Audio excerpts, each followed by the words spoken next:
Hello and welcome to the latest update video on my lockdown layout.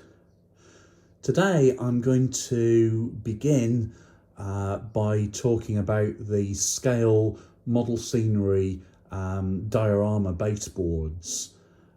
You've already seen two of them that I made at an earlier point, and the intention today is to build the other three, which will complete the main part of this layout, or at least stage one of it, I should say.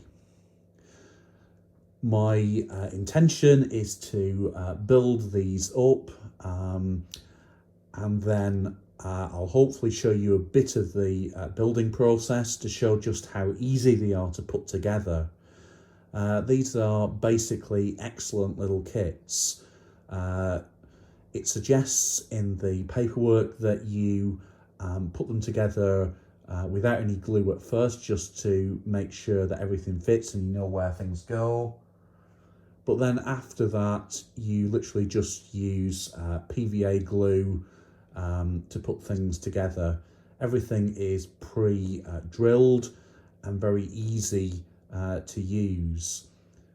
So hopefully next you will see some of my efforts in putting these together. And here we have the first part of one of the baseboards.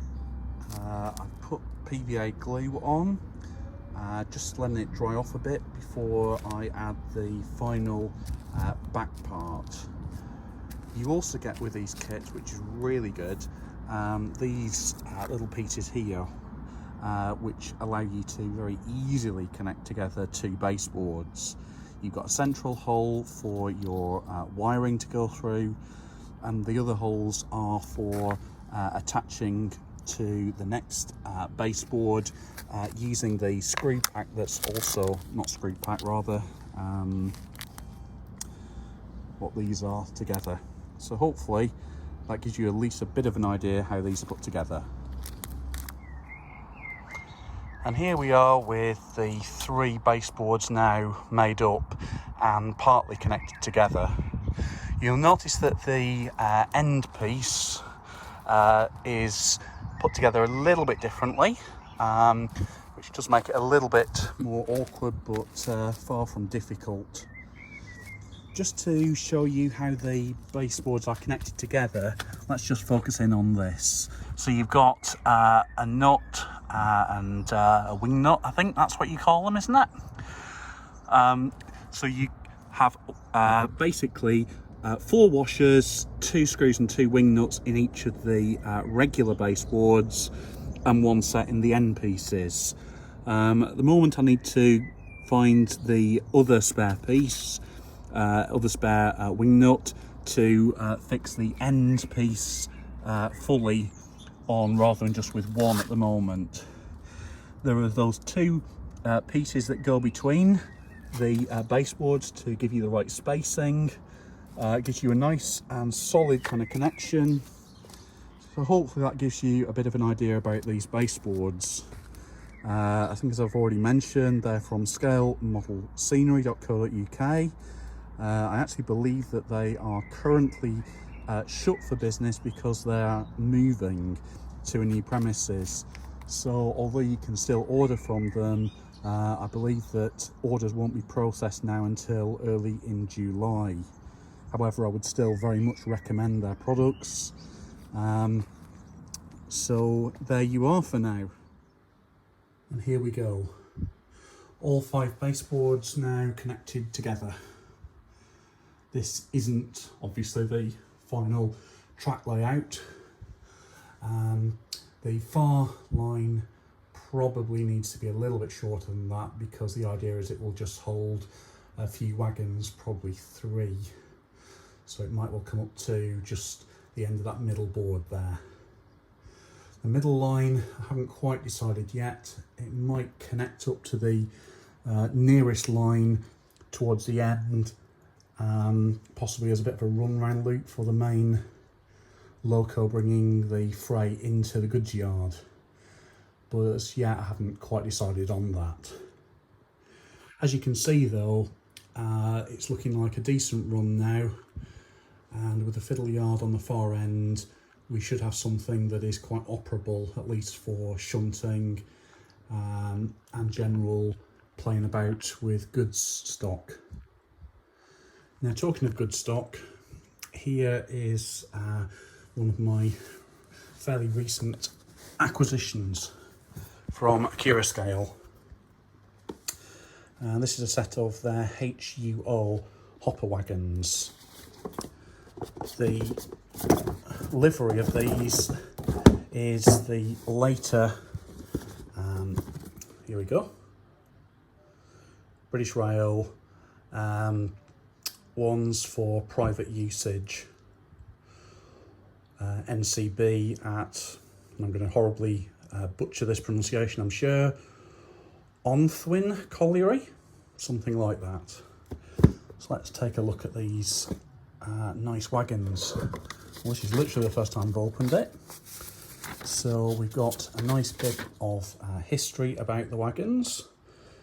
I'm sure I've seen other model railway channels, people saying you might want to pause now to have a look at this and read it. Let's have another look beneath at the last part. Again, you might just want to pause that to have a look. And there's even more on the back there to do with the various parts and how it's put together and so on. There we go. And here's the bit that we're probably more interested in, and that's the actual wagons themselves. So let's now take a look. Well, that took a little bit more getting out than I anticipated, so here we are. And here's the first of the HUO wagons. Beautiful underframe detail, including right the way under where you're not going to actually see during normal operation, but it's beautiful, the detail in there, nicely labelled, electrification stickers, separately fitted handrails and so on, ladder at this end. I think that's a ladder, it might not be, but beautiful detailing, as you can see, currently pristine. Maybe when I'm feeling a bit braver, I'll have a go at doing some weathering. Let's just have a look at the other two wagons. Here we go.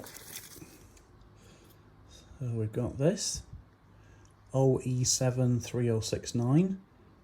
If you look there at the builder's plate, that's quite detailed. Be even better if I could hold my hand still. Some nice detailing again. There's the end. Looking beautiful. And then the third and final wagon in this pack. Here we go. OE73081. Again, just looking at the detailing on here, it's really amazing. Oops. There we go. And the great thing about these is that they are not all identical with just slightly different numbers on. You've actually got two different patterns of numbers on here. It's lovely to see such variety. So let's now have a look at how they run.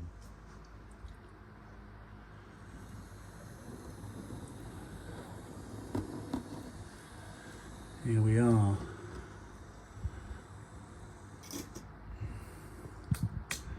So picking them up with the Oxford Janus shunter, also in the kind of NCB livery.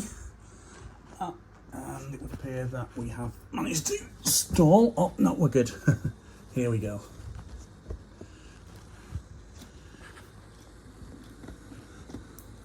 So they certainly appear to run very nicely.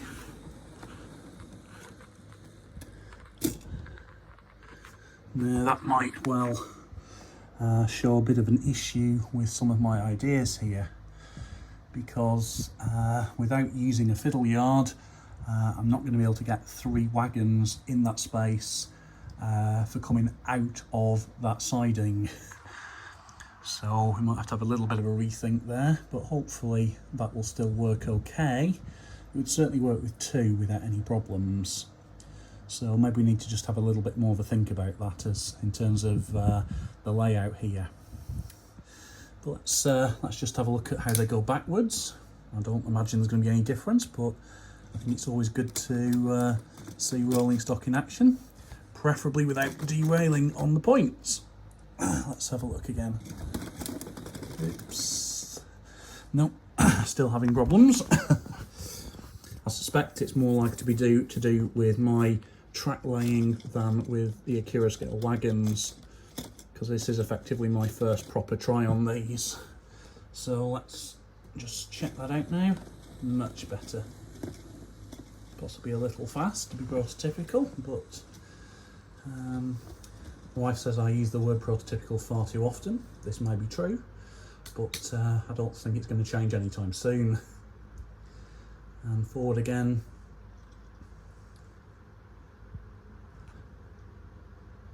Oh, there we go.